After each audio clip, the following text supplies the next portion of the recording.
حضرت مولانا عبدالرحمن جامیہ علم و معرفت کے عظیم ستون اور فارسیات بکے درخشندہ ستارے تھے۔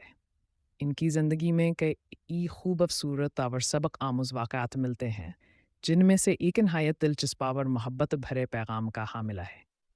مولانا جامیہ اور عشق رسول ہے یہ کہتے ہیں کہ حضرت عبدالرحمن جامیہ کو بچپن سے نبی کریم سے بے حد محبت تھی۔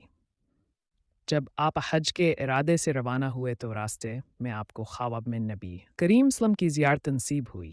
آپ نے عرض کی، یا رسول اللہ، میں حج کے لیے جا رہا ہوں۔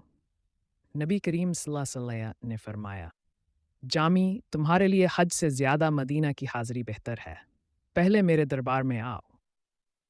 یہ خواب دیکھنے کے بعد حضرت جامیس کے دل میں مدینہ جانے کے تڑپ مزید بڑھ گیا اور آپ نے پہلے مدینہ منورہ کی حاضری کو ترجیح دی۔ جب آپ مدینہ پہنچے تو مسجد نبوی میں حاضر ہو کر اور آقا صلی اللہ علیہ وسلم کے دربار میں سلام عرض کیا اور دیر تک اشکبار رہے۔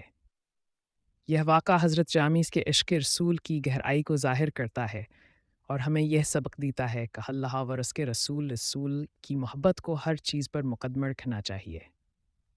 حضرت جامی کی شاعری بھی عشق رسول سے بھری ہوئی ہے، جس میں سے ایک مشہور شعر ہے، بعد از خدا بزرگ توئی قصہ مختصر، یعنی خدا کے بعد سب سے عظیم ہستی آپ صلی اللہ علیہ وسلم کی ہے، بات مختصر ہے۔ یہ واقعہ ہمیں یاد دلاتا ہے کہ سچی کامیابی اسی میں ہے کہ ہم دنیا کی ہر چیز پر اللہ اور اس کے رسول صلی اللہ علیہ وسلم کی محبت کو فوقیت دیں۔